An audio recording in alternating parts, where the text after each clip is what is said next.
Nunca pensé que las palabras más dolorosas de mi vida las escucharía en mi propia mesa, de boca de mi propio hijo, mientras compartíamos la cena dominical que yo mismo había preparado durante 35 años.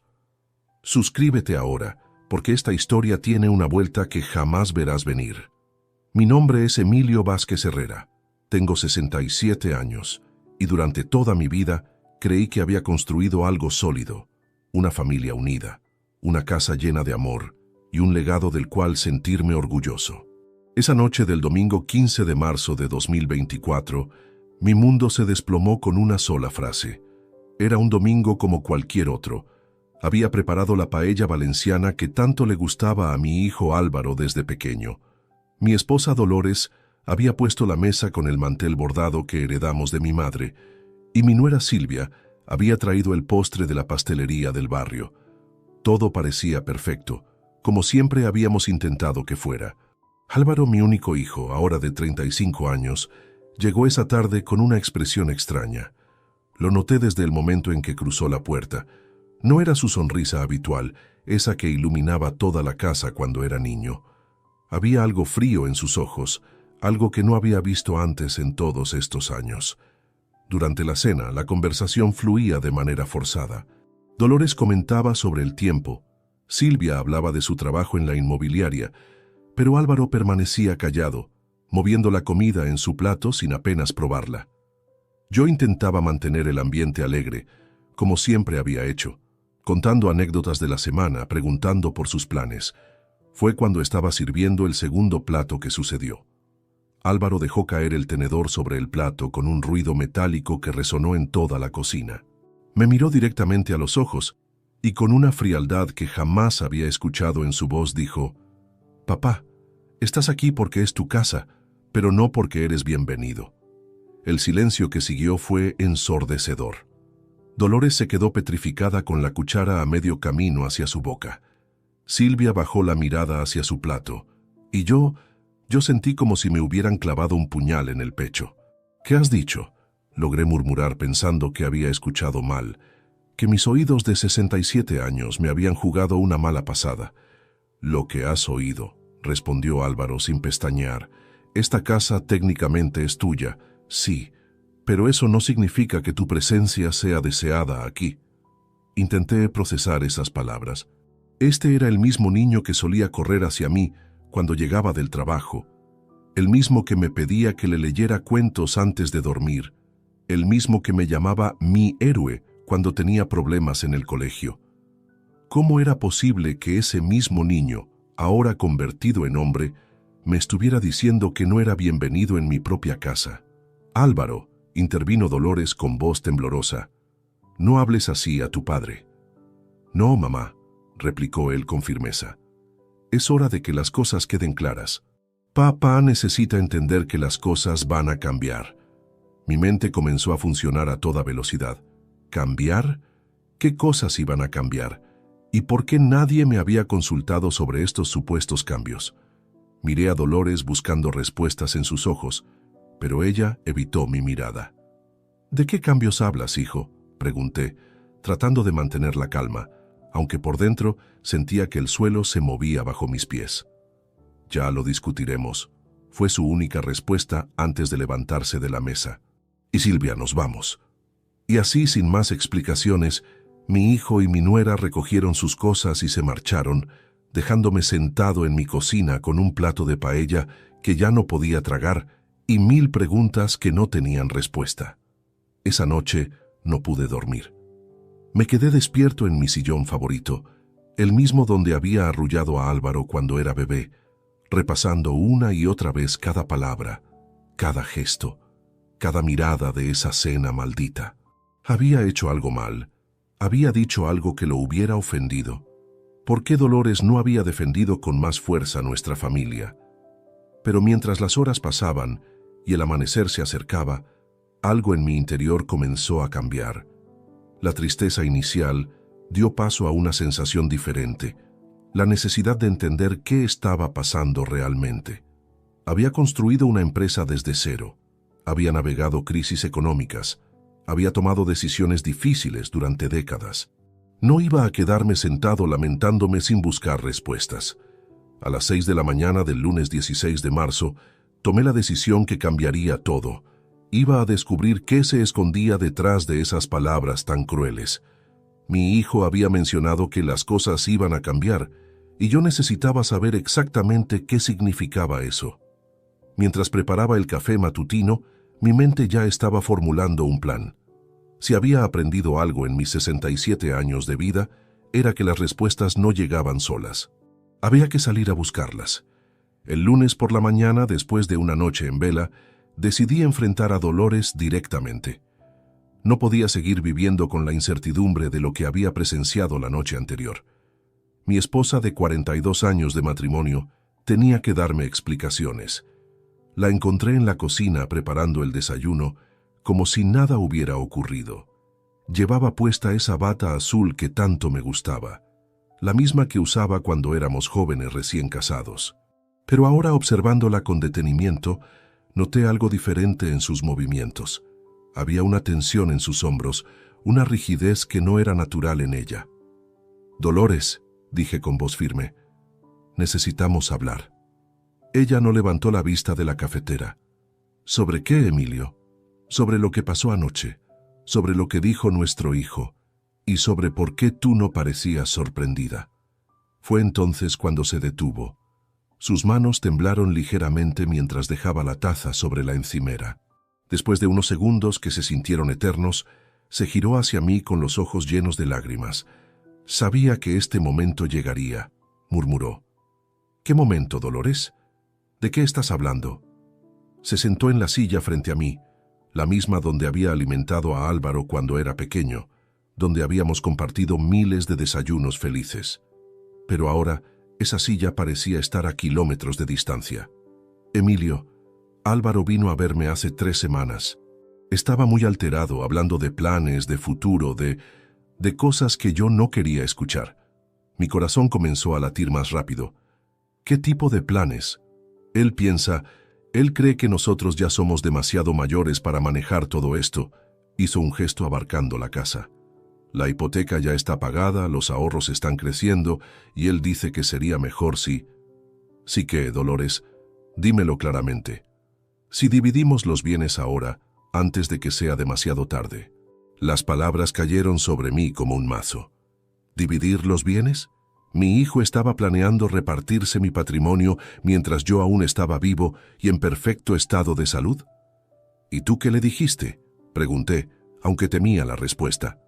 Dolores se cubrió el rostro con las manos. Al principio me negué rotundamente. Le dije que era su padre, que nos habíamos sacrificado toda la vida por él, que esta casa era nuestro hogar. Al principio, pero él insistió, Emilio, día tras día. Me llamaba por las mañanas cuando tú salías a caminar. Me visitaba por las tardes cuando estabas en el taller. Me explicaba que no era nada personal, que simplemente era lo más inteligente desde el punto de vista financiero. Sentí como si estuviera viendo a una extraña.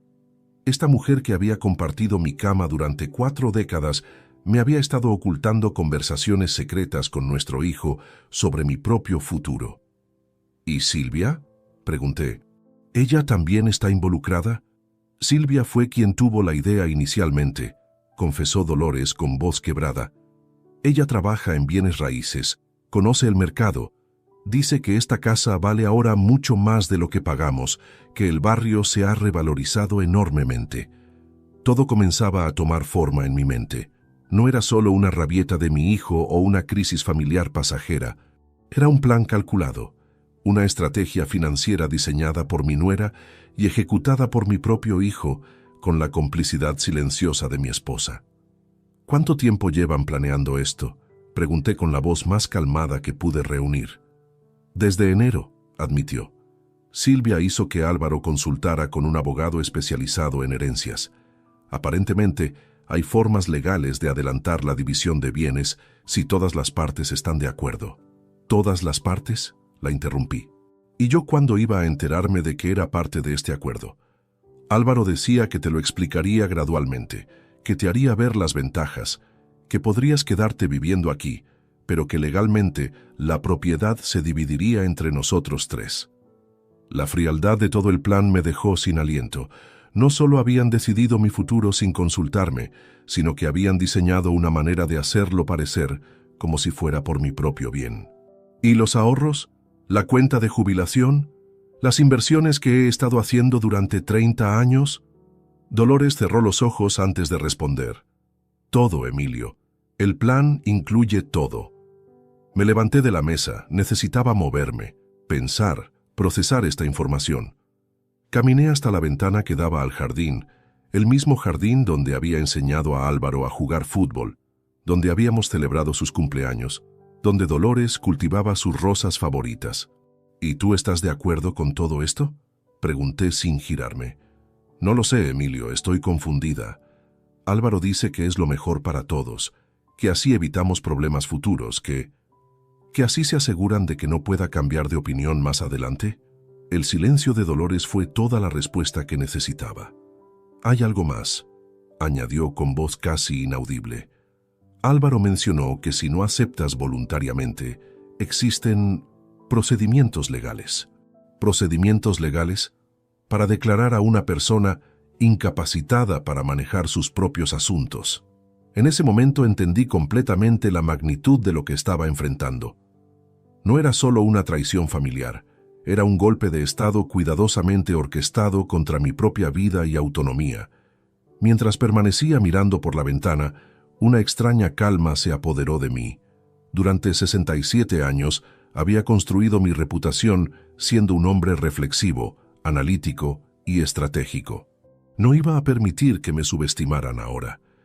Gracias por decirme la verdad, Dolores, dije finalmente, girándome hacia ella. Ahora al menos sé exactamente dónde estoy parado. Esa tarde, mientras Dolores lloraba en el dormitorio, yo me senté en mi escritorio y comencé a hacer una lista de todo lo que necesitaba saber. Si mi familia quería jugar con estrategias legales y financieras, descubrirían pronto que habían subestimado gravemente a su oponente. Los siguientes días fueron los más productivos de mi vida en términos de recopilación de información. Durante 40 años trabajando en el sector textil, había aprendido que los detalles son fundamentales, y ahora esa experiencia se convertiría en mi mejor arma. Comencé por revisar todos los documentos financieros que guardaba en mi escritorio, estados de cuenta bancarios, pólizas de seguros, escrituras de propiedades, certificados de inversión. Todo estaba meticulosamente organizado en carpetas que había mantenido actualizadas durante décadas. Pero ahora los examinaba con ojos diferentes, buscando cualquier movimiento sospechoso. Fue el miércoles 18 de marzo cuando hice el primer descubrimiento alarmante. En el extracto bancario de febrero aparecían 2 consultas que yo no había autorizado. Alguien había solicitado información sobre mi cuenta corriente y mi cuenta de ahorros. Las fechas coincidían exactamente con lo que Dolores me había confesado sobre las visitas secretas de Álvaro. Llamé inmediatamente al banco. Después de identificarme con el gerente, Joaquín Fernández, quien me conocía desde hacía 15 años, pude confirmar mis sospechas. Don Emilio, me explicó Joaquín con cierta incomodidad. Su hijo se presentó aquí con un poder notarial firmado por usted. Necesitaba información para, supuestamente, ayudarle con la declaración de impuestos. ¿Un poder notarial firmado por mí?, pregunté sintiendo cómo la sangre se me helaba. Sí, señor. Verificamos la firma con nuestra base de datos y coincidía perfectamente. Colgué el teléfono con una certeza terrible. Mi propia firma había sido falsificada. Álvaro había conseguido acceso a información confidencial mediante documentos fraudulentos. Esto ya no era solo una traición familiar, era un delito. Esa misma tarde, mientras Dolores había salido a comprar medicamentos para su presión arterial, decidí revisar exhaustivamente el estudio que Álvaro usaba cuando venía a visitarnos. Era una habitación pequeña al fondo del pasillo, donde guardábamos libros y donde él solía trabajar con su portátil cuando se quedaba a almorzar los domingos. En el cajón del escritorio encontré algo que me dejó sin respiración: fotocopias de todos mis documentos personales: pasaporte, documento de identidad, escrituras de la casa, pólizas de seguro de vida, incluso copias de recibos médicos de mis últimas revisiones. Todo estaba allí, perfectamente organizado en una carpeta azul que no reconocía. Pero lo más perturbador estaba en la última página. Un borrador escrito a mano con la letra de Álvaro. Era un cronograma detallado que incluía fechas específicas y acciones concretas. Abril, conseguir evaluación médica independiente. Mayo, presentar documentación legal. Junio, transferencia inicial de activos. Julio, firma definitiva. Mi hijo había planificado los próximos 4 meses de mi vida sin que yo lo supiera. Había incluso establecido fechas límite para cada fase de su estrategia. Fotografié cada documento con mi teléfono móvil, cuidando de que no se notara que habían sido movidos. Si Álvaro estaba documentando todo meticulosamente, yo haría lo mismo. El jueves por la mañana decidí investigar más profundamente. Recordé que Álvaro había mencionado consultas con abogados, así que busqué en el historial de llamadas del teléfono fijo de casa. Dolores siempre había insistido en mantener la línea fija para emergencias y ahora me alegraba de esa decisión. Entre las llamadas realizadas en las últimas semanas, encontré varios números que no reconocía. Usando la guía telefónica online, identifiqué que 2 de esos números pertenecían a despachos legales especializados en derecho de familia y sucesiones. Con mucha cautela llamé al primero de ellos haciéndome pasar por un potencial cliente interesado en procesos de incapacitación legal.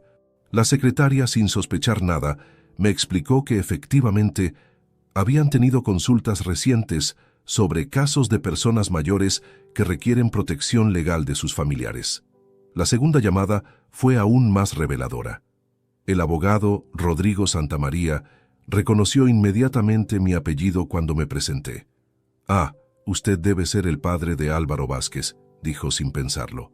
«Su hijo estuvo aquí la semana pasada consultando sobre procedimientos de tutela». Colgué inmediatamente, pero ya tenía toda la información que necesitaba. Mi hijo no solo había falsificado documentos y recopilado mis datos personales, sino que había estado consultando específicamente sobre cómo declararme legalmente incapacitado. Esa noche, mientras cenábamos en silencio, observé a Dolores con detenimiento. Sus movimientos eran nerviosos, evitaba mi mirada y apenas tocaba la comida. Era evidente que la presión de mantener el secreto la estaba afectando profundamente.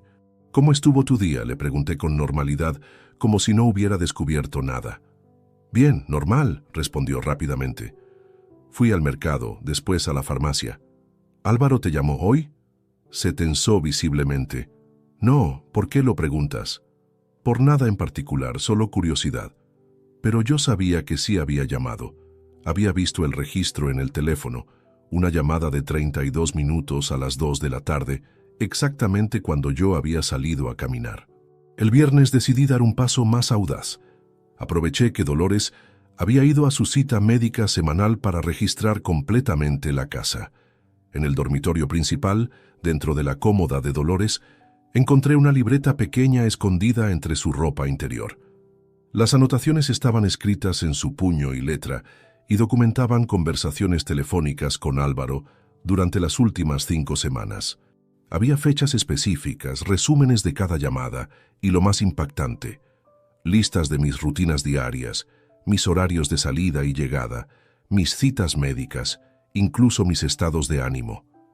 Mi propia esposa había estado espiándome y reportando mis actividades a nuestro hijo como si fuera una agente encubierta. En la última entrada, fechada el día anterior, leí algo que me heló la sangre. Álvaro dice que ya tiene todo preparado. La próxima semana hablará con papá directamente. Si se niega, procederán con el plan B. Dice que no hay vuelta atrás. Cerré la libreta y la dejé exactamente donde la había encontrado. Ahora tenía evidencia física de toda la conspiración. Documentos falsificados, consultas legales secretas, espionaje doméstico y un cronograma específico de acciones futuras. Mientras regresaba a mi escritorio, una extraña sensación de claridad me invadió. Durante toda mi vida había enfrentado desafíos profesionales complejos. Había navegado crisis económicas. había tomado decisiones difíciles bajo presión, pero nunca había enfrentado nada que requiriera tanto de mi capacidad estratégica como esto. Mi familia había cometido un error fundamental. Habían asumido que era un anciano indefenso y previsible. Estaban a punto de descubrir lo equivocados que estaban. Esa tarde comencé a redactar mi propio plan de acción. Si ellos tenían un cronograma, yo tendría uno mejor. Si ellos habían consultado abogados, yo consultaría mejores. Si ellos pensaban que podían manipularme usando mi amor familiar contra mí, aprenderían que la experiencia de décadas en el mundo empresarial me había enseñado a separar los sentimientos de la estrategia cuando era necesario. La guerra había comenzado, pero ellos aún no lo sabían. El sábado 21 de marzo decidí ampliar mi investigación más allá de los confines de mi hogar. Si esta conspiración era tan elaborada como parecía, necesitaba entender hasta dónde llegaban sus tentáculos y quiénes más podrían estar involucrados. Mi primera parada fue el despacho de mi contador, Fernando Castillo, quien había manejado mis finanzas personales durante los últimos 12 años. Fernando era un hombre meticuloso y discreto, cualidades que siempre había valorado, pero ahora necesitaba saber si esa discreción había sido comprometida.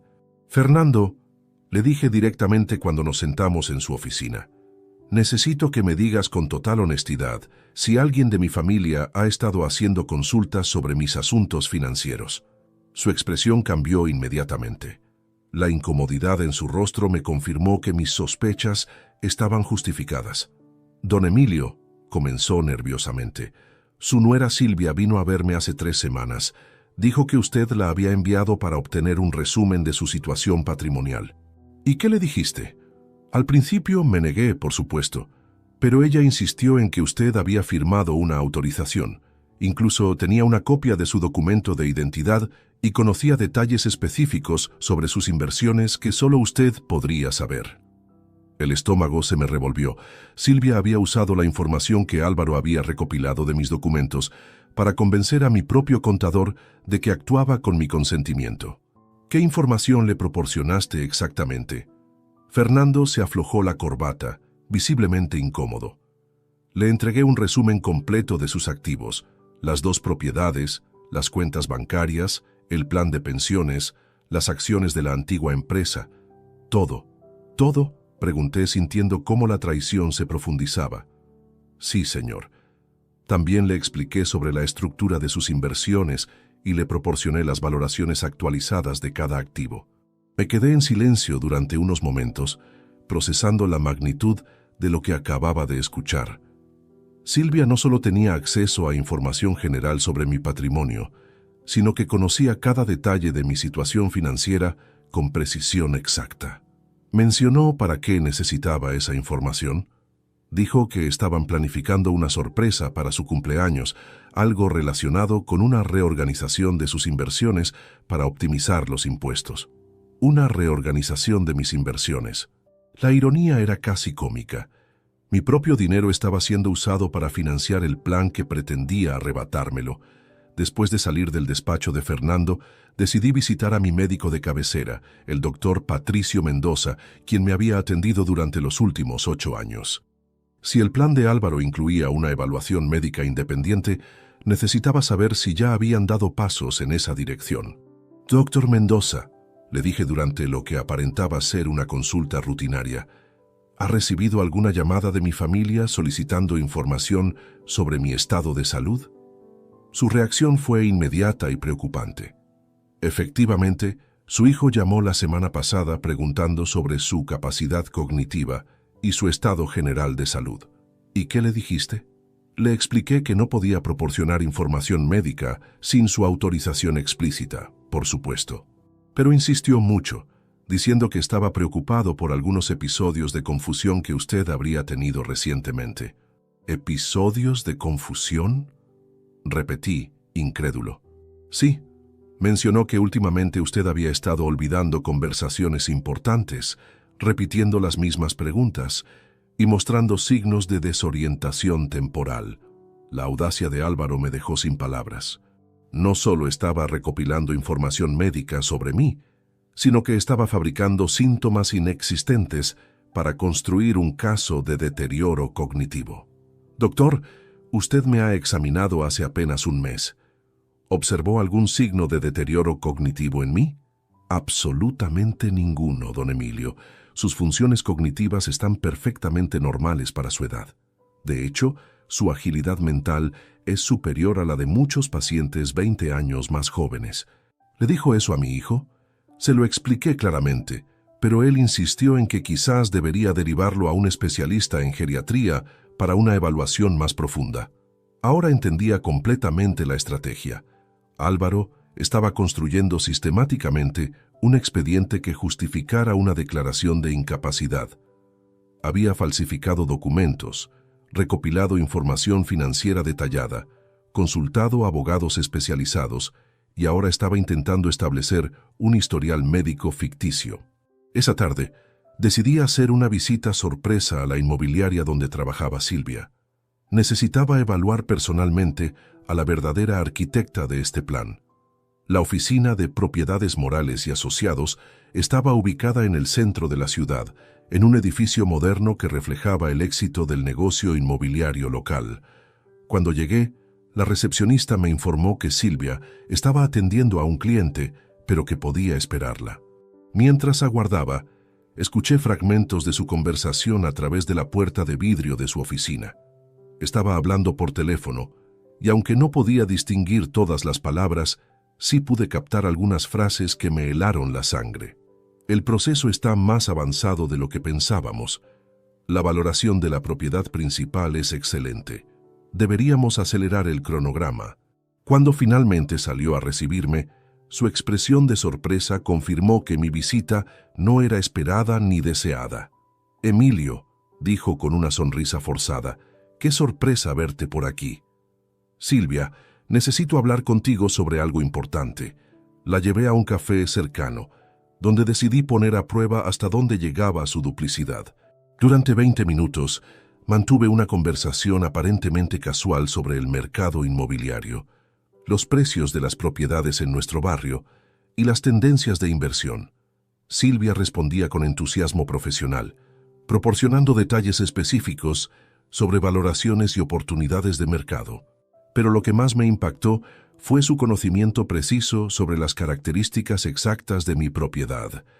Metros cuadrados, año de construcción, mejoras realizadas, incluso detalles sobre la calefacción y el sistema eléctrico que solo alguien que hubiera estudiado minuciosamente la escritura podría conocer. «Has hecho una investigación muy exhaustiva sobre las propiedades del barrio», comenté casualmente. «Es mi trabajo», respondió, pero evitó mi mirada. «Incluso conoces detalles muy específicos sobre mi casa». Fue entonces cuando se puso visiblemente nerviosa. «Bueno, es una de las propiedades más emblemáticas de la zona. Es natural que la haya estudiado». «¿Estudiado para qué exactamente?».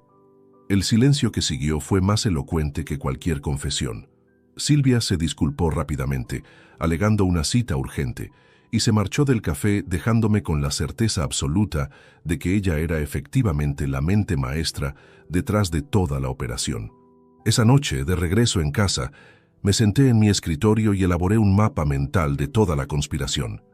Era mucho más amplia y sofisticada de lo que había imaginado inicialmente. Álvaro era el ejecutor emocional, usando su relación filial para manipular la situación. Silvia era la estratega financiera, aportando conocimiento técnico y contactos profesionales. Dolores era la informante interna, proporcionando acceso y vigilancia constante, y habían logrado infiltrarse en mi círculo de confianza profesional, comprometiendo tanto a mi contador como intentando manipular a mi médico. Pero habían cometido un error crucial. Habían subestimado completamente mi capacidad de detectar, analizar y responder a su estrategia. Durante 40 años de experiencia empresarial, había enfrentado competidores despiadados, socios desleales y crisis complejas. Esta situación, aunque personalmente dolorosa, no era diferente en términos estratégicos. Mientras organizaba toda la evidencia que había recopilado durante la semana, una sensación de determinación fría se apoderó de mí. Ya no era solo cuestión de defender mi patrimonio o mi autonomía. Era cuestión de enseñar una lección fundamental sobre las consecuencias de traicionar la confianza de alguien que había dedicado su vida entera a proteger y proveer para su familia. El lunes comenzaría la fase 2 de mi investigación: identificar aliados y preparar mi contraofensiva. El lunes 23 de marzo, decidí que había llegado el momento de transformar mi papel de víctima silenciosa en el de estratega activo. Durante el fin de semana, había analizado minuciosamente toda la información recopilada y ahora necesitaba profesionales de confianza que me ayudaran a proteger lo que había construido durante décadas. Mi primera llamada fue a Sebastián Morales, un abogado especializado en derecho patrimonial que había conocido años atrás durante una conferencia sobre planificación financiera para jubilados. Sebastián tenía reputación de ser discreto, eficiente y absolutamente leal a sus clientes. «Don Emilio», me saludó cuando llegué a su despacho esa mañana. «Es un placer verle después de tanto tiempo. ¿En qué puedo ayudarle?» Le expliqué la situación completa sin omitir ningún detalle. Mostré las fotografías de los documentos que había encontrado, le conté sobre las consultas secretas de Álvaro con otros abogados y le detallé el cronograma que habían establecido sin mi conocimiento. Sebastián escuchó atentamente, tomando notas meticulosas. Su expresión se volvía más seria con cada revelación. «Don Emilio», dijo finalmente, «lo que me está describiendo constituye varios delitos graves: falsificación de documentos, obtención fraudulenta de información confidencial y, lo más preocupante, preparación de un proceso de incapacitación sin fundamento médico real. ¿Qué opciones tengo? Múltiples. Podemos presentar denuncias penales, establecer medidas cautelares inmediatas para proteger sus activos y, lo más importante, podemos adelantarnos a cualquier movimiento legal que ellos planeen hacer». Sebastián me explicó que podíamos implementar lo que llamó blindaje patrimonial preventivo. Esto incluía modificar la estructura legal de mis propiedades, establecer fideicomisos irrevocables y crear documentación médica y psicológica que certificara mi plena capacidad mental. «¿Cuánto tiempo necesitamos?», pregunté. «Si actuamos con rapidez, en 2 semanas podemos tener todo blindado legalmente. Ellos no podrán tocar nada sin su consentimiento explícito, incluso si consiguieran una declaración de incapacidad temporal». Le autoricé a proceder inmediatamente con todas las medidas de protección. También le pedí que investigara discretamente a los abogados que Álvaro había consultado para anticipar sus posibles movimientos. Mi segunda parada fue el despacho de la psicóloga clínica Maribel Jiménez, especialista en evaluaciones geriátricas. Si Álvaro planeaba cuestionar mi capacidad mental, yo necesitaba documentación profesional irrefutable que demostrara lo contrario. «Doctor Jiménez», le expliqué, «necesito una evaluación psicológica completa que certifique mi estado cognitivo actual». Durante las siguientes 3 horas me sometí a una batería exhaustiva de pruebas: evaluaciones de memoria, análisis de capacidad de razonamiento, tests de orientación temporal y espacial y exámenes de función ejecutiva. Los resultados fueron categóricos. Mi puntuación en todas las pruebas estaba significativamente por encima del promedio para mi grupo de edad. La doctora Jiménez me aseguró que tendría el informe completo en 2 días, con documentación que cualquier tribunal consideraría definitiva. Esa tarde visité a mi hermana Remedios, 5 años menor que yo, y la única persona de la familia en quien podía confiar completamente. Remedios había trabajado durante 30 años como secretaria judicial y conocía el sistema legal mejor que muchos abogados. «Emilio», me dijo después de escuchar toda la historia, «esto es mucho más grave de lo que imaginas. Si Álvaro consigue una declaración de incapacidad, aunque sea temporal, puede tomar decisiones vinculantes sobre tu patrimonio antes de que puedas revertir el proceso. ¿Qué me recomiendas? Necesitas actuar en múltiples frentes simultáneamente: legal, financiero y familiar. Pero también necesitas evidencia de que ellos están actuando de mala fe». Remedios me sugirió algo que no había considerado: grabar conversaciones futuras con Álvaro y Dolores. Era legal hacerlo en mi propia casa y proporcionaría evidencia irrefutable de sus intenciones reales. También deberías considerar cambiar todas tus contraseñas bancarias y establecer nuevos protocolos de seguridad, añadió. Si han falsificado tu firma una vez, pueden hacerlo otra vez. El martes me dirigí a mi banco para reunirme personalmente con el director general Antonio Vega, con quien había mantenido una relación profesional durante 15 años. Antonio, le dije directamente, alguien ha estado accediendo a información de mis cuentas usando documentación falsificada. Necesito implementar medidas de seguridad extraordinarias. Antonio se tomó el asunto muy en serio. Establecimos un protocolo especial donde cualquier consulta o transacción relacionada con mis cuentas requeriría verificación telefónica directa conmigo, usando preguntas de seguridad que solo yo conocía. Don Emilio, me explicó, también podemos congelar temporalmente el acceso a información sobre sus cuentas mientras investigamos cómo obtuvieron los datos anteriormente. Además, me sugirió abrir una nueva cuenta corriente en otra sucursal, transferir allí la mayoría de mis ahorros líquidos y mantener solo fondos mínimos en las cuentas originales. El miércoles recibí una llamada inesperada que cambió completamente mi perspectiva sobre los aliados disponibles. Era Esperanza Ruiz, la hermana menor de Dolores, quien llamaba desde Valencia. Emilio, me dijo con voz preocupada. Dolores me llamó ayer muy alterada. Me contó algo sobre problemas familiares y planes de Álvaro que me tienen muy preocupada. ¿Qué te dijo exactamente? Que Álvaro está presionándola para que apoye algún tipo de procedimiento legal contra ti. Ella está muy confundida y asustada, pero siente que no puede contradecir a su propio hijo. Esta información me resultó reveladora.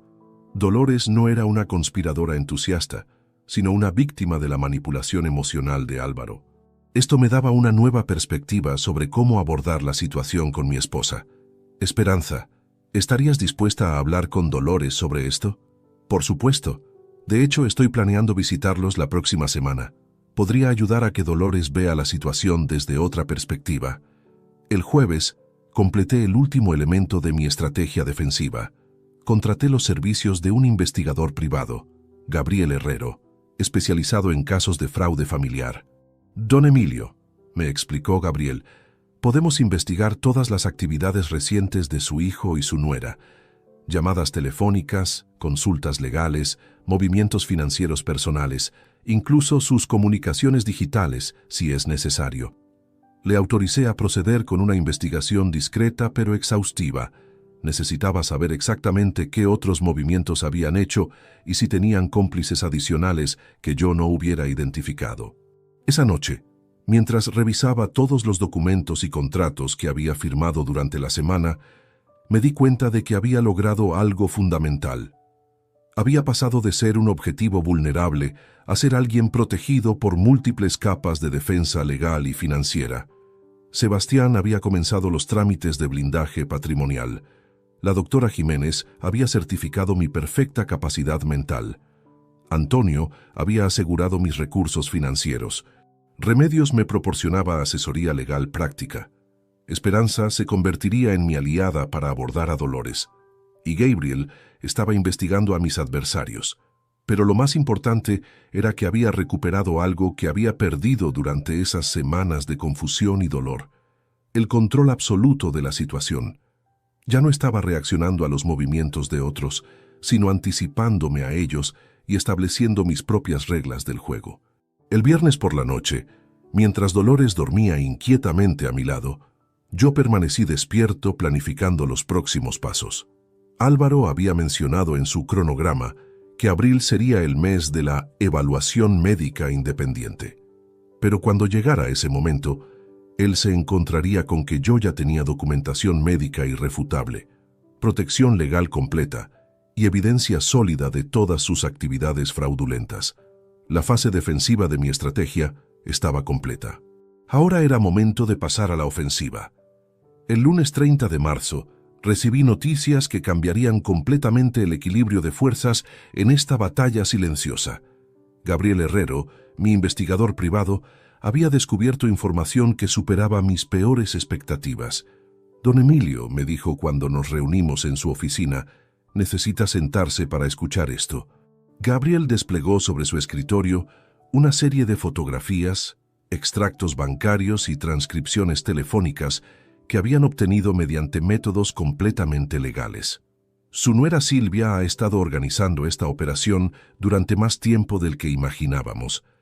Encontramos evidencia de que comenzó a investigar su patrimonio hace más de 6 meses, mucho antes de que su hijo estuviera involucrado. Me mostró capturas de pantalla de búsquedas online que Silvia había realizado sobre procedimientos de tutela para personas mayores y derechos hereditarios anticipados. Las fechas se remontaban a septiembre del año anterior. Pero lo más importante, continuó Gabriel, es que descubrimos que Silvia tiene deudas significativas que había ocultado a su esposo. ¿Qué tipo de deudas? Invirtió fuertemente en un proyecto inmobiliario que fracasó completamente. Debe más de 150.000 euros a varios inversores privados. Los pagos vencieron en enero y los acreedores están presionando agresivamente. Todo encajaba perfectamente. Silvia no estaba motivada por preocupación familiar o planificación financiera inteligente. Estaba desesperada por saldar deudas que habían puesto su propia solvencia en peligro. ¿Álvaro sabe sobre estas deudas?, pregunté. Aparentemente no.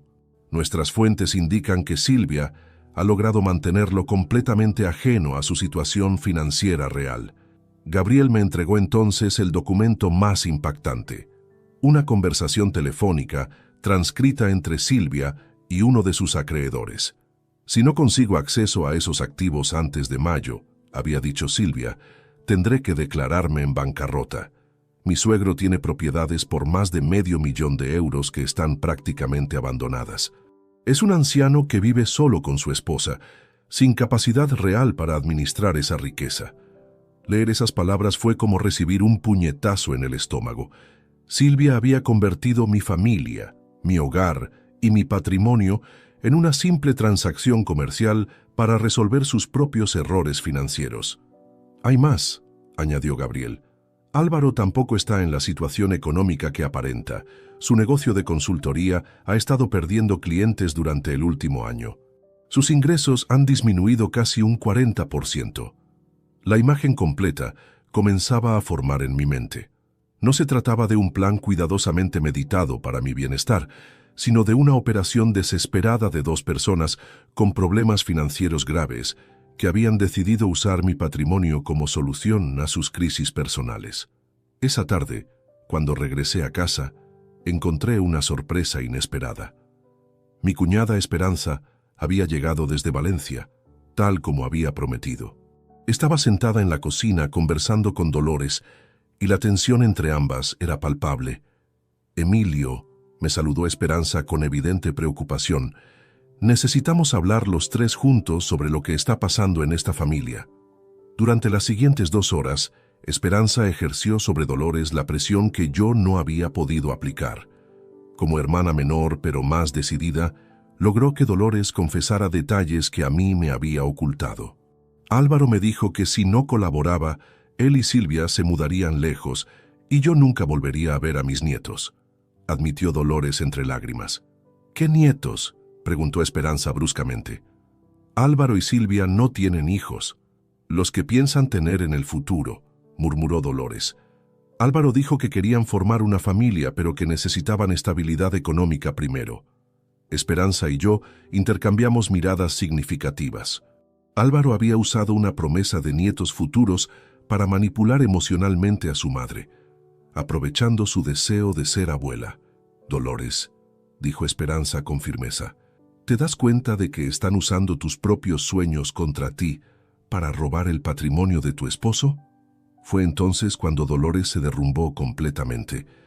Entre sollozos, confesó que durante semanas había sentido que algo estaba terriblemente mal, pero que había tenido miedo de contradecir a Álvaro.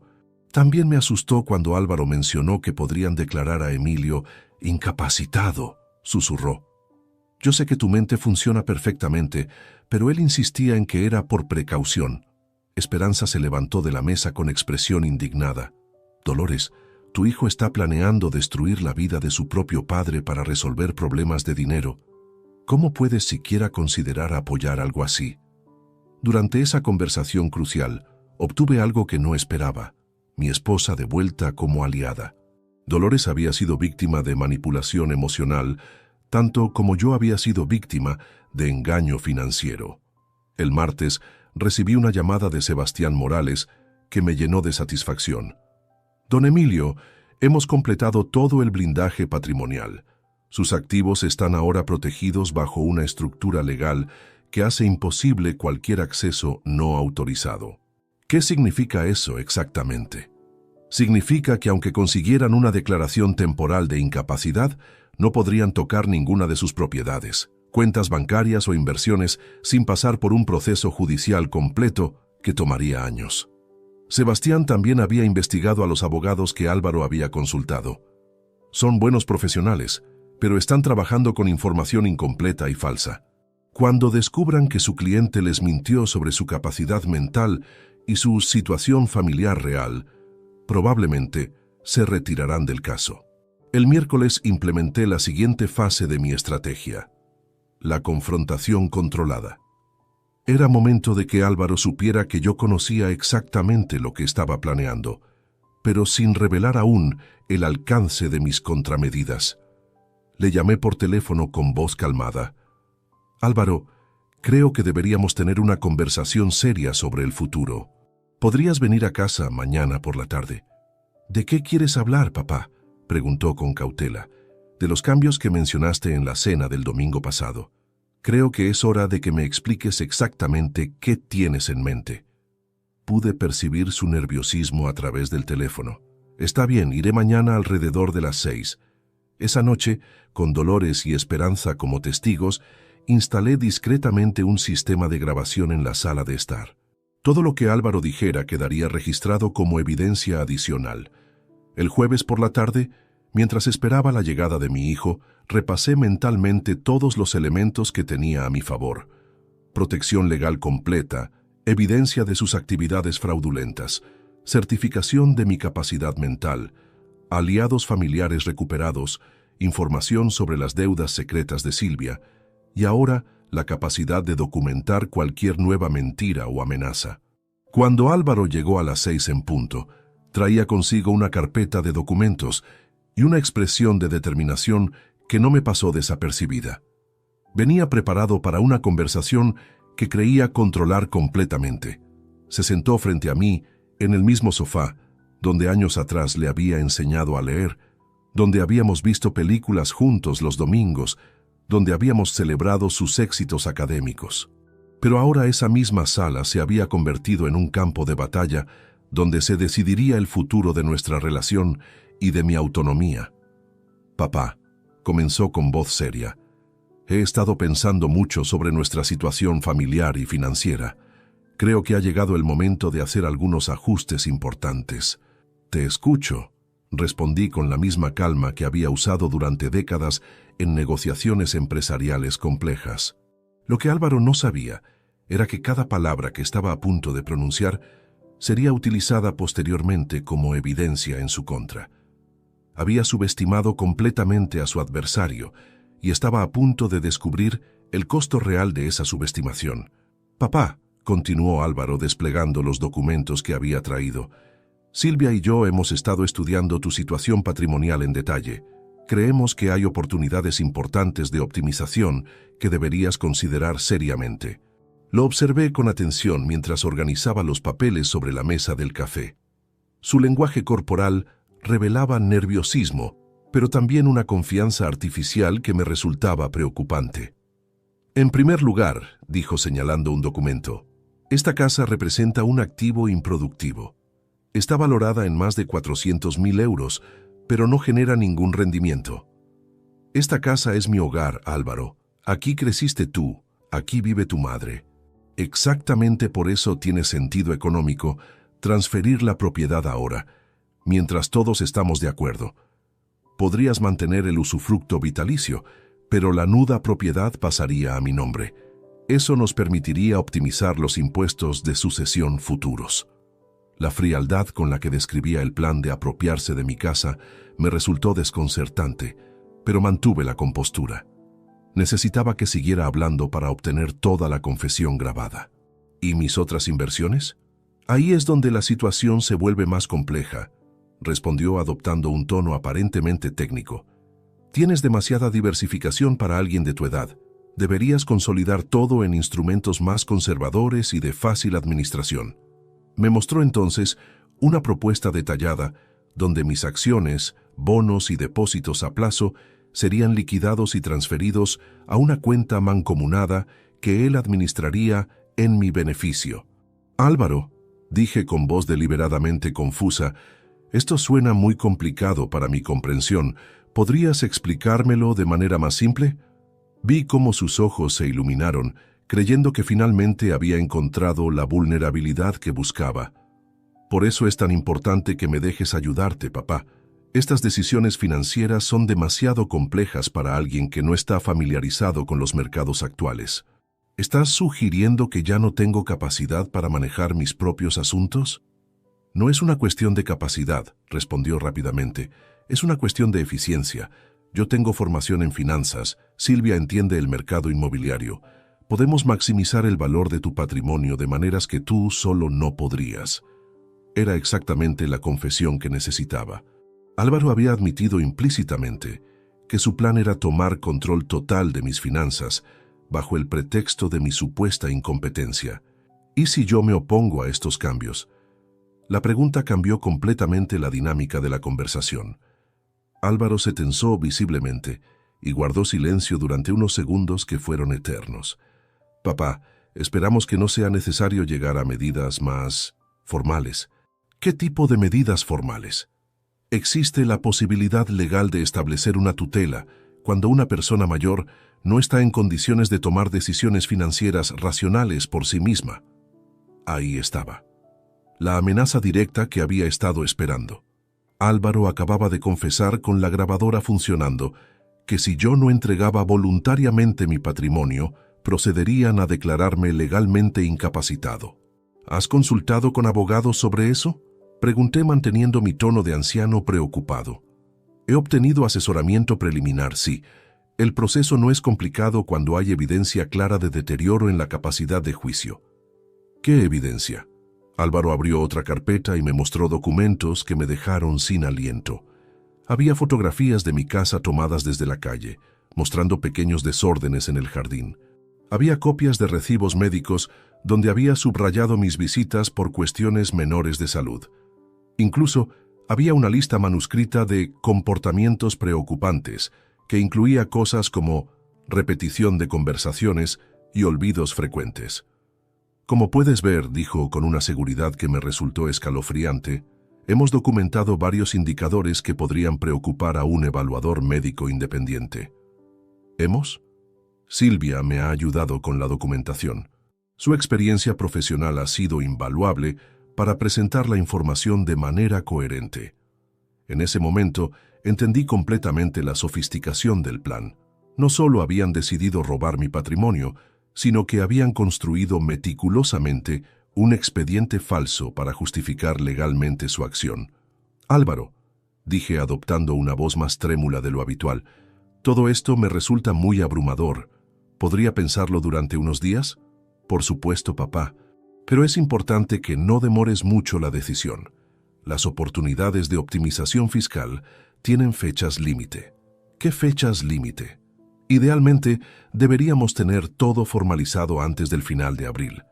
Eso nos daría tiempo suficiente para completar las transferencias antes del cierre del ejercicio fiscal.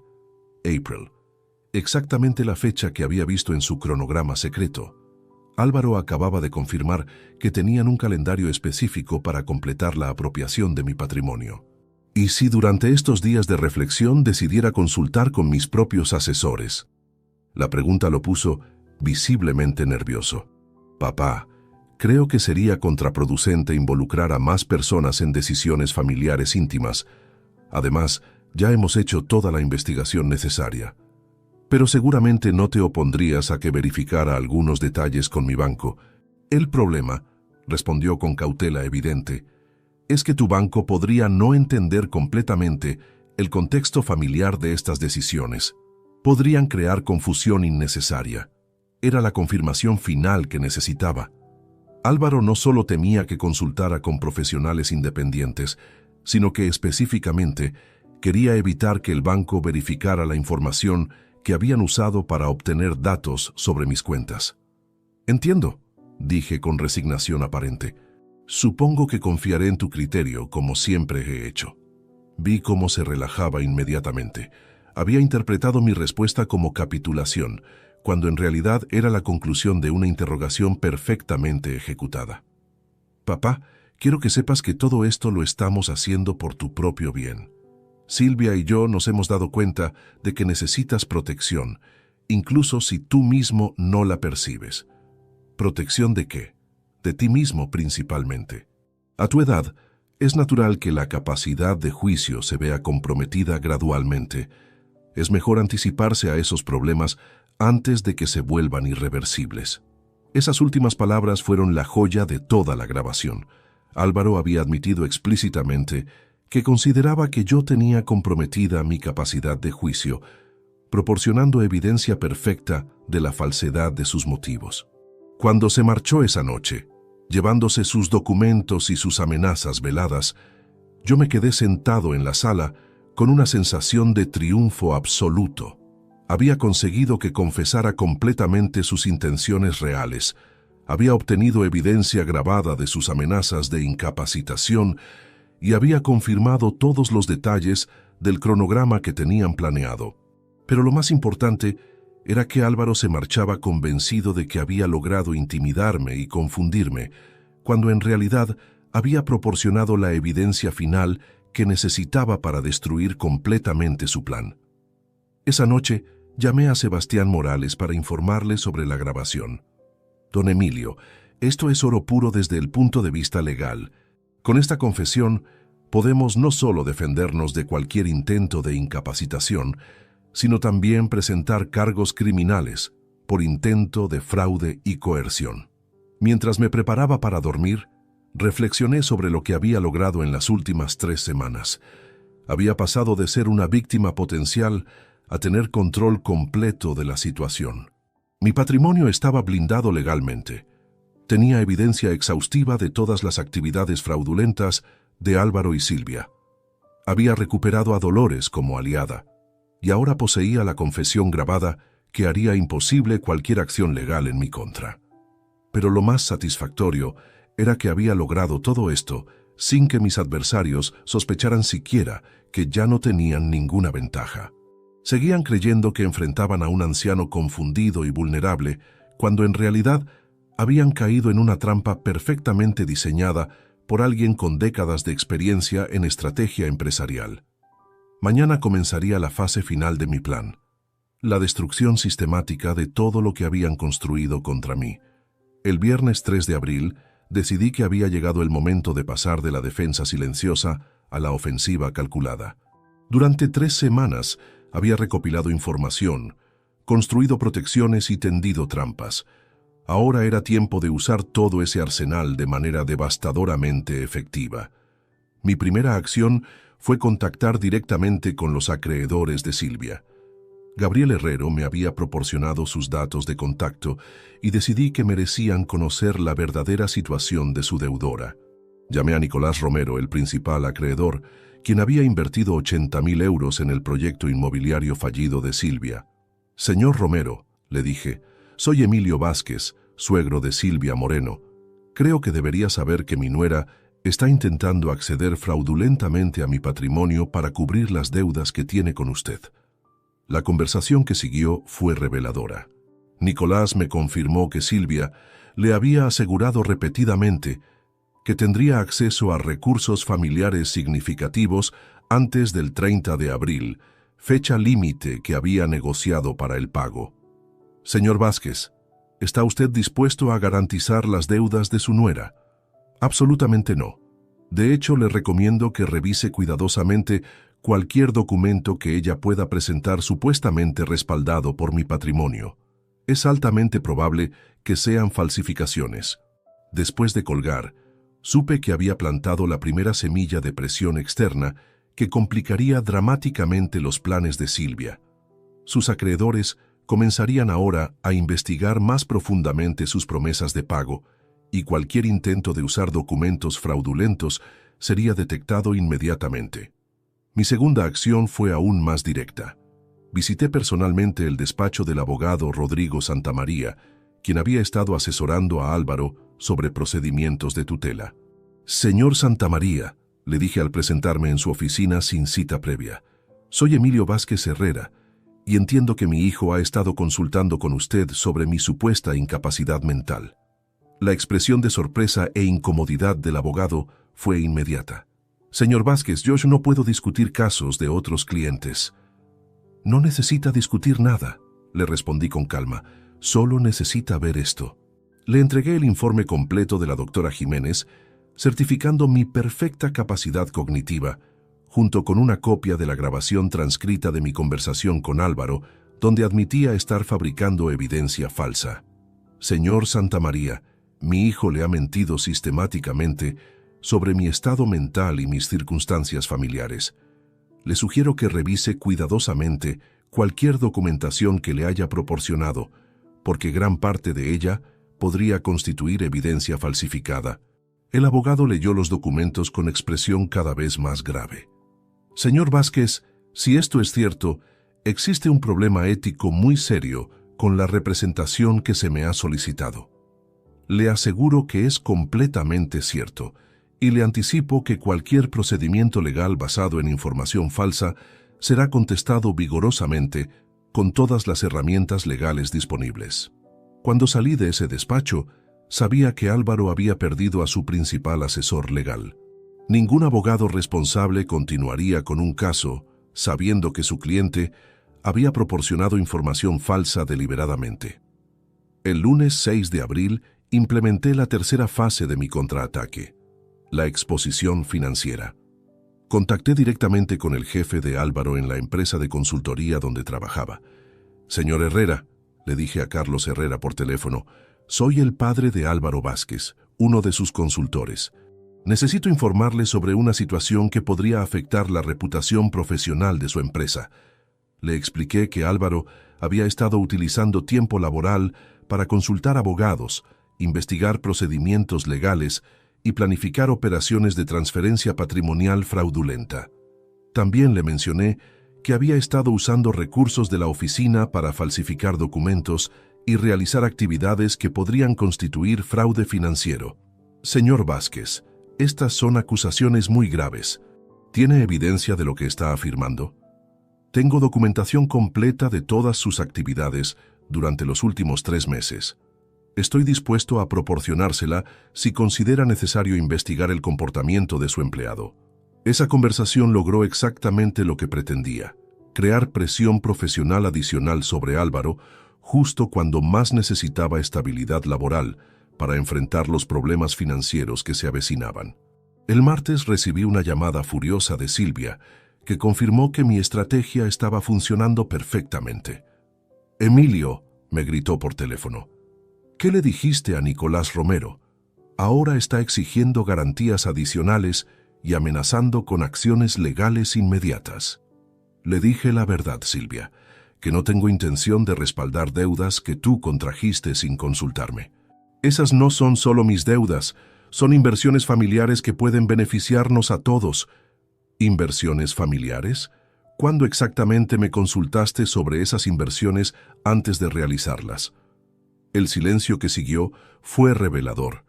Silvia no tenía respuesta para esa pregunta porque nunca había considerado necesario involucrarme en decisiones que afectarían mi patrimonio. Además, continué, he informado a todos mis asesores financieros sobre tus intentos de acceder fraudulentamente a mis recursos. Cualquier documento que presentes con mi supuesta autorización será verificado exhaustivamente. No puedes hacernos esto. Somos tu familia. La familia no roba, Silvia. La familia no falsifica documentos. La familia no planifica declarar incapacitado a su patriarca para resolver sus propios problemas financieros.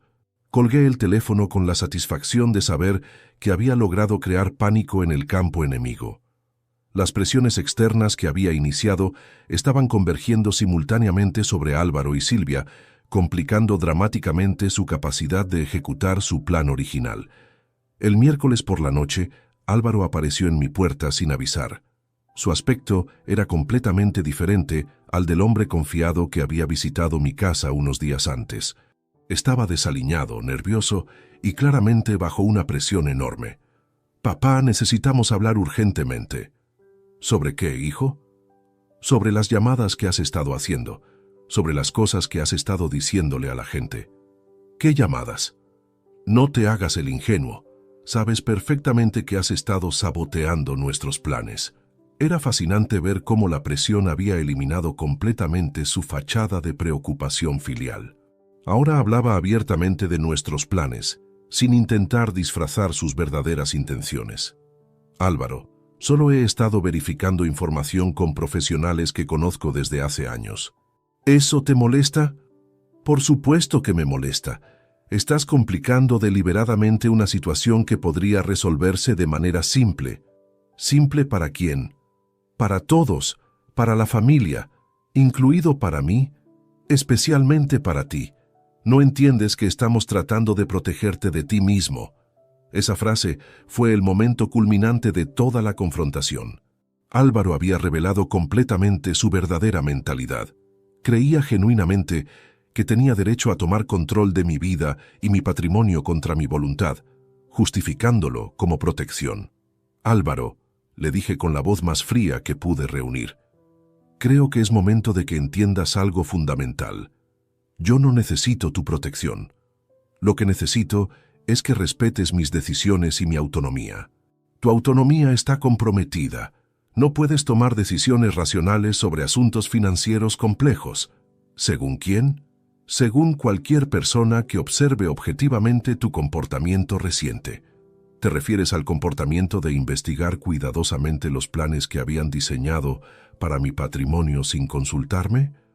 ¿O al comportamiento de verificar la legalidad de documentos que aparecían con mi firma sin mi autorización?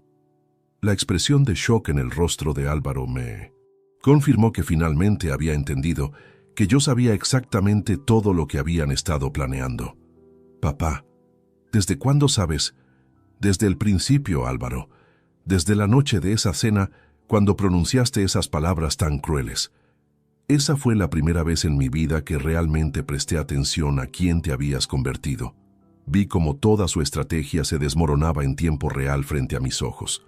El plan que habían construido durante meses se estaba desintegrando, porque habían subestimado completamente la capacidad de respuesta de su objetivo principal. Cuando se marchó esa noche, derrotado y desesperado, yo sabía que había logrado algo fundamental. Había recuperado completamente el control de la situación y había puesto a mis adversarios en una posición defensiva desesperada. La fase de contraataque había sido un éxito completo. Ahora era momento de preparar el golpe final. Los días siguientes fueron testigo de una escalada desesperada por parte de Álvaro y Silvia, que confirmó completamente lo acertado de mi estrategia. Cuando las personas pierden el control de una situación que creían dominar, cometen errores que revelan su verdadera naturaleza. El jueves 9 de abril, Dolores recibió una llamada que cambiaría definitivamente su perspectiva sobre nuestro hijo. Álvaro la contactó con una propuesta que me dejó sin aliento cuando ella me lo contó. «Emilio», me dijo Dolores temblando, «Álvaro me pidió que firmara un documento declarando que he observado deterioro mental en ti durante los últimos meses». «¿Qué le respondiste?» «Le dije que eso era completamente falso, que tu mente funciona perfectamente». Pero él insistió diciendo que era solo una formalidad para proteger la familia. ¿Una formalidad? Me explicó que si yo no cooperaba, ellos tendrían que buscar métodos alternativos para resolver la situación. Sus palabras exactas fueron: «Mamá, puedes hacer esto por las buenas o por las malas». La amenaza directa hacia su propia madre marcaba un punto de no retorno. Álvaro había cruzado la línea entre manipulación familiar y coerción explícita, demostrando hasta dónde estaba dispuesto a llegar. También me dijo algo que me asustó mucho, continuó Dolores. Mencionó que habían investigado casas de cuidado para personas mayores en la región, por si la situación se complicaba. Esas palabras me helaron la sangre. No solo planeaban apropiarse de mi patrimonio, sino que habían contemplado la posibilidad de internarme en una institución para remover cualquier obstáculo a sus planes. El viernes recibí una visita inesperada que confirmaría mis peores sospechas sobre la extensión real de su conspiración. Era Trinidad Vázquez, prima de Dolores, que trabajaba en el ayuntamiento local, quien había venido a advertirme sobre algo inquietante.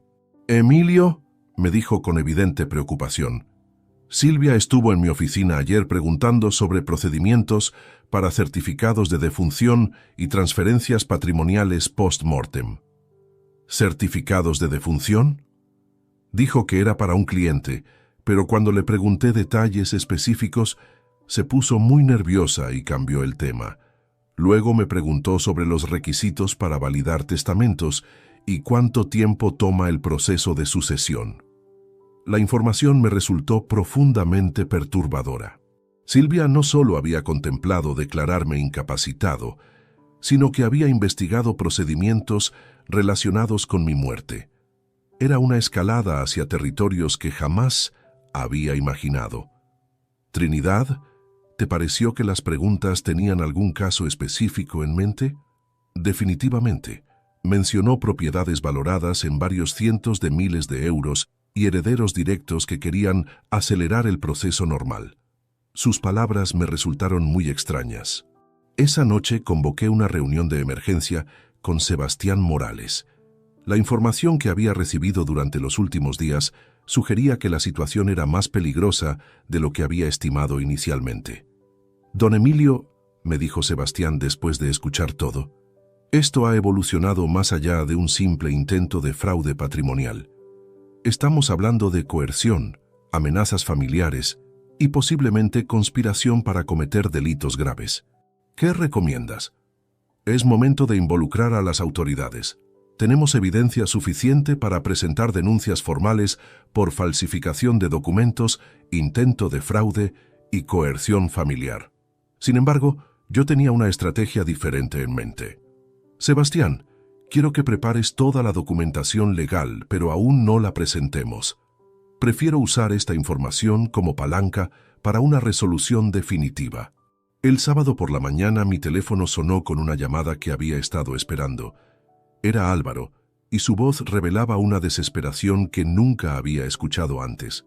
«Papá, necesito que hablemos inmediatamente. Es urgente». «¿Qué tipo de urgencia?». «Los acreedores de Silvia están tomando acciones legales. Han embargado su coche y están amenazando con demandarla por estafa. Dice que tú saboteaste deliberadamente las negociaciones». Yo simplemente les dije la verdad sobre mi disposición a respaldar sus deudas. «Papá, Silvia está desesperada. Ha hablado de opciones que me asustan». «¿Qué opciones?». «No puedo explicártelo por teléfono. Ven a casa, por favor.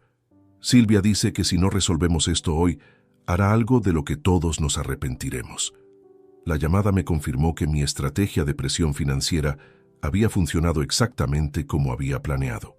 Los acreedores de Silvia estaban ahora ejerciendo presión legal directa, y ella estaba entrando en pánico completo. Esa tarde, cuando llegué a la casa de Álvaro, me encontré con una escena que superó todas mis expectativas. Silvia estaba sentada en el sofá, rodeada de documentos legales, con los ojos hinchados de llorar y una expresión de desesperación absoluta. «Emilio», me dijo sin levantar la vista, «necesito que entiendas que esto no era personal contra ti». «Ah, ¿no?». «Era solo una solución práctica a un problema temporal. El proyecto inmobiliario habría funcionado si no hubiera sido por la crisis del sector. Necesitaba capital a corto plazo para evitar la bancarrota. ¿Y decidiste que mi patrimonio era la solución a tu problema?». «No tenía alternativas. Los bancos rechazaron todos mis préstamos. Los inversionistas privados exigían garantías que no podía proporcionar. ¿Y por eso decidiste falsificar mi firma y conspirar para declararme incapacitado?». El silencio que siguió fue absoluto. Álvaro miraba fijamente el suelo, incapaz de defender lo indefendible. «Silvia», continué, Dime exactamente qué opciones desesperadas has estado considerando. Yo no... Trinidad Vázquez me contó sobre tu visita al ayuntamiento, preguntando sobre certificados de defunción y procesos de sucesión. ¿Quieres explicarme de qué se trataba eso? La expresión de horror que cruzó el rostro de Álvaro me confirmó que él no había estado al tanto de esa investigación particular de su esposa. «¡Silvia!», exclamó Álvaro. «Me dijiste que solo estabas investigando opciones legales normales. Estaba explorando todas las posibilidades», respondió ella defensivamente. «Necesitaba entender completamente el panorama legal». «¿El panorama legal de mi muerte?», pregunté directamente. «No era eso, era solo información general». Pero su incapacidad para sostener la mirada me dijo todo lo que necesitaba saber. Silvia había considerado escenarios que iban mucho más allá de la simple apropiación patrimonial. «Álvaro», le dije a mi hijo, «¿te das cuenta de hasta dónde te ha llevado esta mujer? ¿Entiendes que has participado en una conspiración que podría haber terminado de maneras que ni siquiera quiero imaginar?»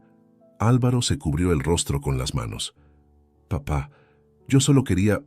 Pensé que estábamos haciendo lo correcto para la familia». «¿Lo correcto? ¿Falsificar documentos es lo correcto? ¿Mentir a abogados es lo correcto? ¿Amenazar a tu propia madre es lo correcto?» «No sabía que había llegado tan lejos», gritó, mirando acusadoramente a Silvia. «Me dijiste que era solo planificación financiera preventiva». «Era preventiva», respondió Silvia. «Preventiva antes de que la situación se volviera irreversible». La discusión entre ellos me reveló algo fundamental. Álvaro había sido manipulado por Silvia tanto como el resto de nosotros. Ella había escalado gradualmente la conspiración, involucrándolo paso a paso sin revelar nunca el alcance completo de sus intenciones. Cuando salí de esa casa esa tarde, llevaba conmigo algo que no había esperado: la certeza de que Álvaro era más víctima que villano en esta historia. Silvia había sido la verdadera arquitecta de toda la operación, usando a mi hijo como instrumento para ejecutar su plan desesperado. Esa noche, mientras reflexionaba sobre todo lo que había presenciado, tomé una decisión crucial sobre cómo manejar la confrontación final que se avecinaba. El domingo 12 de abril recibí la llamada que había estado esperando desde hacía días. Era Álvaro, y su voz sonaba completamente quebrada. «Papá, necesito verte, solo, sin Silvia. Por favor, ¿dónde quieres que nos encontremos?» «En el parque donde me enseñaste a andar en bicicleta, ¿recuerdas?». La referencia a ese lugar cargado de recuerdos de su infancia me indicó que algo fundamental había cambiado en su perspectiva. Accedí a encontrarme con él esa tarde. Cuando llegué al parque, encontré a mi hijo sentado en el mismo banco donde décadas atrás habíamos compartido tardes enteras, mientras él aprendía a dominar su primera bicicleta. Pero el hombre que tenía frente a mí estaba completamente destruido emocionalmente. «Papá», comenzó sin preámbulos, «Silvia me mintió sobre todo». «¿Qué descubriste?». «Anoche, después de que te fueras, tuvimos una discusión terrible.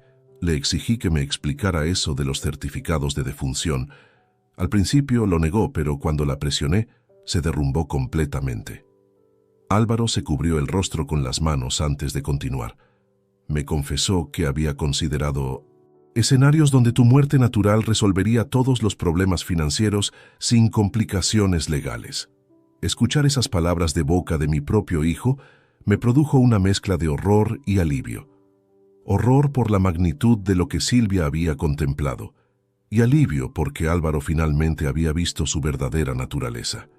«¿Qué más te dijo?». «Que las deudas son mucho peores de lo que me había contado. No son 150.000 euros, son más de 300.000. Ha estado falsificando documentos durante meses, no solo los tuyos, sino también de otros clientes de su inmobiliaria». La revelación no me sorprendió, pero confirmó que Silvia era una delincuente habitual, no solo una mujer desesperada que había cometido un error. También me confesó que había hablado con un médico corrupto, dispuesto a firmar un certificado de deterioro mental sin examinarte realmente.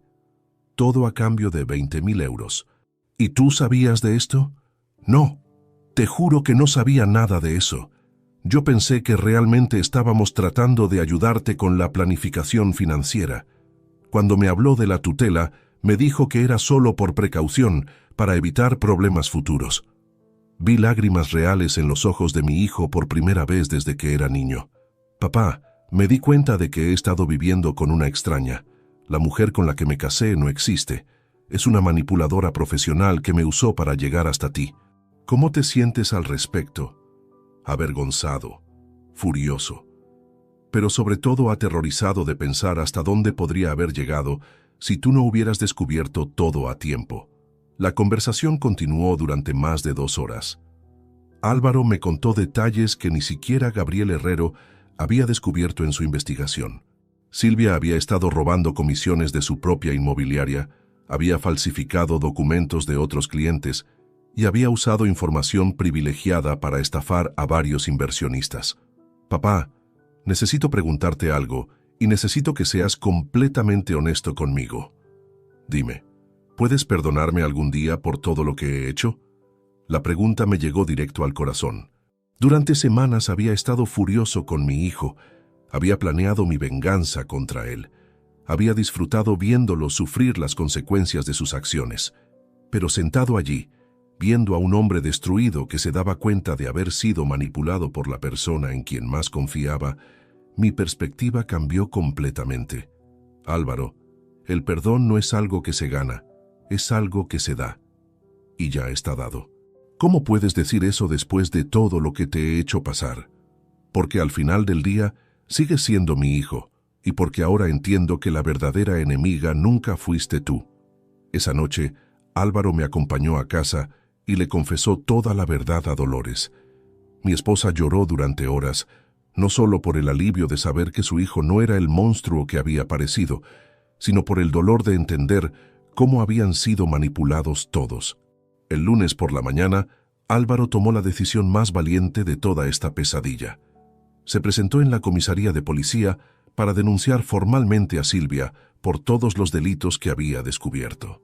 Inspector Ramírez, le dijo al oficial que tomó su declaración, necesito denunciar a mi esposa por falsificación de documentos, intento de fraude, apropiación indebida y conspiración para cometer delitos contra mi padre. La denuncia de Álvaro, combinada con toda la evidencia que yo había recopilado durante semanas, creó un expediente criminal abrumador contra Silvia. Pero lo más devastador para ella fue perder a su principal cómplice y testimonio de descargo. Esa misma tarde la policía ejecutó una orden de registro en la casa de Álvaro y en la oficina de Silvia. Lo que encontraron superó todas nuestras expectativas. Archivos completos de múltiples estafas, documentos falsificados, correspondencia con el médico corrupto y planes detallados para defraudar no solo a nuestra familia, sino a varios clientes más. El martes, Silvia fue arrestada en su oficina delante de todos sus colegas.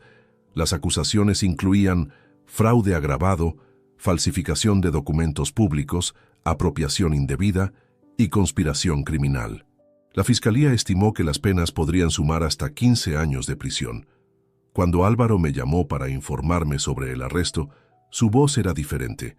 Por primera vez en meses, sonaba como el hijo que yo recordaba de años anteriores. Papá, quiero que sepas algo importante. ¿Qué? Durante todos estos meses, en el fondo de mi corazón, sabía que algo estaba mal, pero tenía miedo de admitirlo, porque significaría que mi matrimonio era una mentira, que mi vida era una mentira. ¿Y ahora? Ahora prefiero vivir con la verdad dolorosa que con una mentira cómoda. Y la verdad es que casi destruyo a la persona más importante de mi vida por alguien que nunca me amó realmente. Esa noche, cenamos juntos por primera vez desde aquella fatídica cena del 15 de marzo que había iniciado toda esta pesadilla. Pero ahora la atmósfera era completamente diferente. Dolores había preparado la paella que tanto le gustaba a Álvaro, y por primera vez en semanas pude ver una sonrisa genuina en el rostro de mi hijo. «Papá», me dijo mientras terminábamos de cenar, «hay algo que necesito decirte». «Te escucho». Durante todas estas semanas, mientras pensaba que te estaba protegiendo, en realidad Tú eras el que nos estaba protegiendo a todos. Descubriste la verdad, desarrollaste una estrategia y nos salvaste de una catástrofe que ni siquiera veíamos venir. Solo hice lo que cualquier padre habría hecho. No, papá. Hiciste lo que solo alguien con tu experiencia, tu inteligencia y tu amor por la familia podría haber hecho. Nos salvaste de nosotros mismos. Mientras lo escuchaba, me di cuenta de que había logrado algo más importante que proteger mi patrimonio o demostrar mi capacidad mental. Había recuperado a mi hijo y había salvado a mi familia de la destrucción total. La guerra había terminado, pero las cicatrices tardarían tiempo en sanar. Sin embargo, por primera vez en semanas, tenía la certeza de que sanaríamos juntos, como familia real, sin mentiras ni manipulaciones. El capítulo final de esta historia estaba por escribirse, y por primera vez en mucho tiempo sabía que tendría un final feliz. 6 meses después del arresto de Silvia, mi vida había encontrado un equilibrio que jamás había imaginado posible. Era octubre de 2024, y mientras observaba las hojas doradas caer en mi jardín, reflexionaba sobre todo lo que habíamos vivido como familia. El juicio de Silvia había concluido en septiembre, con una sentencia de 12 años de prisión. Los cargos por fraude múltiple, falsificación de documentos y conspiración criminal habían sido irrefutables, gracias a toda la evidencia que habíamos recopilado. Pero lo más satisfactorio no había sido verla pagar por sus crímenes, sino presenciar cómo la verdad había liberado a mi familia de sus mentiras. Álvaro había iniciado los trámites de divorcio inmediatamente después del arresto. El proceso había sido rápido, dado que Silvia estaba en prisión y no podía disputar nada. Mi hijo había recuperado gradualmente su dignidad y su paz mental, aunque las cicatrices emocionales tardarían años en sanar completamente. «Papá», me había dicho unas semanas atrás, «cada día que pasa me doy cuenta de más cosas que ella manipuló en nuestra relación. Decisiones que creí que eran mías, opiniones que pensé que había formado independientemente. Es aterrador descubrir cuánto de tu propia vida no era realmente tuyo». El proceso de reconstrucción había sido gradual pero constante. Álvaro había vendido la casa que compartía con Silvia y había alquilado un apartamento pequeño cerca del nuestro. Los domingos habían vuelto a ser días de familia, pero ahora con una dinámica completamente diferente, basada en honestidad absoluta y respeto mutuo. Dolores había experimentado su propia transformación durante estos meses. La culpa por haber sido cómplice, aunque involuntaria, de la conspiración la había llevado a terapia psicológica. Con ayuda profesional, había aprendido a reconocer las técnicas de manipulación que habían usado contra ella y había desarrollado una nueva fortaleza emocional. «Emilio», me había confesado una noche mientras paseábamos por el jardín, «durante 40 años de matrimonio pensé que te conocía completamente, pero estos últimos meses me mostraron aspectos de tu carácter que nunca había visto. La manera en que manejaste toda esa crisis fue extraordinaria. Solo hice lo que tenía que hacer para proteger a nuestra familia. No, hiciste mucho más que eso. Mantuviste la calma cuando yo estaba histérica. Pensaste estratégicamente cuando nosotros estábamos reaccionando emocionalmente. Y lo más importante, nunca perdiste la compasión por Álvaro, incluso cuando creías que él era tu enemigo. La relación con mi hermana Remedios se había fortalecido enormemente. Su ayuda durante los momentos más difíciles había sido invaluable y ahora nos visitábamos regularmente. Había recuperado no solo a mi familia inmediata, sino conexiones familiares que habían estado dormidas durante años. Mi relación profesional con Sebastián Morales había evolucionado hacia una amistad genuina. El blindaje patrimonial que habíamos implementado permanecía activo. No por desconfianza hacia mi familia restaurada, sino como medida preventiva contra cualquier amenaza futura externa. «Don Emilio», me había dicho Sebastián durante nuestra última reunión, «su caso se ha convertido en un estudio modelo en mi despacho sobre cómo manejar crisis familiares complejas. La combinación de protección legal preventiva, investigación meticulosa y paciencia estratégica fue ejemplar». El aspecto financiero había tenido un desenlace inesperadamente positivo. Los activos que Silvia había robado de otros clientes fueron recuperados parcialmente gracias a nuestra investigación. Como recompensa por proporcionar evidencia crucial, recibí una compensación económica significativa que había decidido destinar íntegramente a un fondo de educación para jóvenes en situación vulnerable. Si algo bueno puede salir de esta experiencia, le había explicado a Álvaro, es que otros jóvenes tengan oportunidades genuinas de construir vidas honestas. La mayor transformación había sido en mi propia perspectiva sobre el envejecimiento y la vulnerabilidad. Durante 67 años, había construido mi identidad alrededor de ser proveedor y protector. La crisis me había demostrado que esos roles no desaparecen con la edad, sino que evolucionan hacia formas más sofisticadas.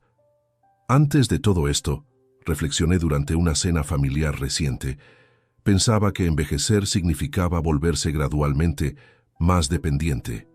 Ahora entiendo que la experiencia acumulada puede ser el arma más poderosa que tenemos contra quienes intentan aprovecharse de nosotros. Álvaro había encontrado un nuevo propósito profesional. Había dejado su trabajo en consultoría y había comenzado a especializarse en asesoría para prevención de fraudes familiares. Su experiencia personal, aunque dolorosa, le había dado credibilidad única para ayudar a otras familias. Papá, cada semana recibo llamadas de personas mayores que sospechan que sus familiares están tramando algo contra ellos. Poder usar lo que aprendí de ti para ayudarlos me hace sentir que todo este dolor sirvió para algo positivo. El cambio más visible había sido en la dinámica de nuestras cenas dominicales. Ya no había tensiones ocultas, conversaciones forzadas o segundas intenciones. Álvaro traía postres de diferentes pastelerías que descubría durante la semana. Dolores preparaba platos experimentales que encontraba en revistas de cocina, y yo contaba anécdotas de mis años empresariales que antes nunca había compartido. ¿Sabes qué es lo que más valoro de estos domingos?, me había preguntado Álvaro hace pocas semanas. ¿Qué? Que por primera vez en años, cuando hablamos, todos decimos exactamente lo que pensamos. No hay agendas ocultas, no hay manipulación, no hay miedo. Solo familia real teniendo conversaciones reales. La lección más profunda que había extraído de toda la experiencia era sobre la importancia de mantener la alerta sin perder la capacidad de amar. Durante décadas había confiado ciegamente en mi familia, asumiendo que el amor garantizaba la lealtad. Ahora entendía que el amor verdadero incluye la responsabilidad de proteger a quienes amas, incluso de ellos mismos. Una tarde, mientras organizaba papeles en mi escritorio, encontré la libreta donde había documentado inicialmente todas las evidencias de la conspiración. Releí mis notas de aquellas primeras semanas de investigación y me sorprendió recordar el miedo y la confusión que había sentido entonces. Si pudiera enviar un mensaje a ese hombre de marzo, pensé, le diría que confíe en su instinto, que no subestime su propia capacidad y que recuerde que la experiencia de vida es el recurso más valioso que tenemos. Esa noche, durante la cena, decidí compartir una reflexión final con mi familia. Álvaro, Dolores, quiero que sepan algo importante. Estos meses han sido los más difíciles de mi vida, pero también los más reveladores. Me enseñaron que la verdadera fortaleza familiar no viene de evitar conflictos, sino de enfrentarlos juntos, con honestidad total. ¿Qué quieres decir?, preguntó Dolores. Que ya no tengo miedo de envejecer. Durante toda esta crisis demostré, para mí mismo tanto como para ustedes, que la edad no me ha debilitado, me ha refinado. Cada año de experiencia fue una herramienta que usé para proteger lo que más amo. Álvaro levantó su copa de vino. Por papá, que nos enseñó que la sabiduría no es solo saber qué hacer, sino cuándo hacerlo y cómo hacerlo sin perder el alma en el proceso. Mientras brindábamos esa noche, mirando hacia un futuro que ya no me asustaba, supe que había logrado algo más valioso que proteger mi patrimonio. Había transformado una traición devastadora en una oportunidad de construir relaciones familiares más fuertes y auténticas. La historia había terminado, Pero la vida continuaba, y por primera vez en décadas estaba emocionado por descubrir qué vendría después.